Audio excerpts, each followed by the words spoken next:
ঠিক আছে, তো আমরা বাংলা ভার্সন শুরু করলাম। তো আপনারা যারা বাংলা ভার্সন আছেন আপনারা তাদের বইটা বের করবেন, 45 পাতা। ঠিক আছে, এখানে আপনারা একটা অঙ্ক, এটা পরীক্ষায় আসার মতো গুরুত্বপূর্ণ একটা অঙ্ক, আপনারা একটু লক্ষ্য করবেন।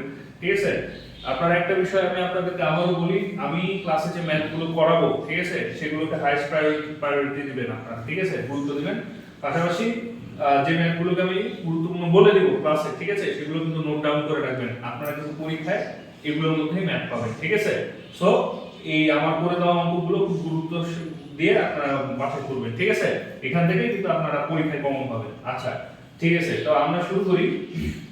এখানে বলছে শিক্ষক পঞ্চম শ্রেণীর 24 জন ছাত্র ও 32 জন ছাত্রীকে গণিত বিষয়ে সমস্যা সমাধানের জন্য সর্বোচ্চ কয়টি দলে ভাগ করলে প্রত্যেক দলে ছাত্র ছাত্রীর সংখ্যা সমান থাকবে। ঠিক আছে, তো এখানে আমাদেরকে যেটা করতে হবে 24 এবং 32 এর গসাগু নির্ণয় করতে হবে। তাইলে এখানে সর্বোচ্চ সংখ্যক দলের সংখ্যাটা বার হয়ে আসবে, যেখানে ছাত্র এবং ছাত্রীদের সমানভাবে রাখা যাবে, কাউকে বাদ না দিয়ে। তো আমরা শুরু করি।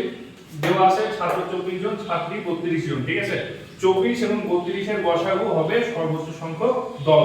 ঠিক আছে, তাহলে 24 এর উৎপাদক, হ্যাঁ এখানে আপনারা গুণনীয়কও লিখতে পারেন, কোনো সমস্যা নেই। 24 এর উৎপাদক বা গুণনীয়ক এগুলো লিখে নেবেন। ঠিক আছে, জয়টা আছে।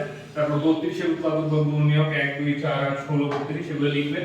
ভিডিওটা পজ করে এই অঙ্কটা তুলে নেবেন প্রয়োজনে দেখে দেখে। ঠিক আছে, তারপর সাধারণ উৎপাদকগুলো কি কি হচ্ছে 1 2 4 8।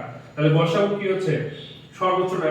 ঠিক আছে, গরিষ্ঠ যেহেতু। ঠিক আছে, তাহলে 8 হচ্ছে সবচেয়ে বড়, তাহলে গসাগু আসছে কত 8। তাহলে 8টা দল হয়ে যাবে। আপনারা উত্তর লিখবেন, কি লিখবেন, উত্তর লিখবেন 8টা দল হবে সর্বমোট। ঠিক আছে, সর্বমোট দল এটা হচ্ছে 8টা তৈরি করা সম্ভব। ঠিক আছে, তো এইভাবে আপনারা এই অঙ্কটা করবেন।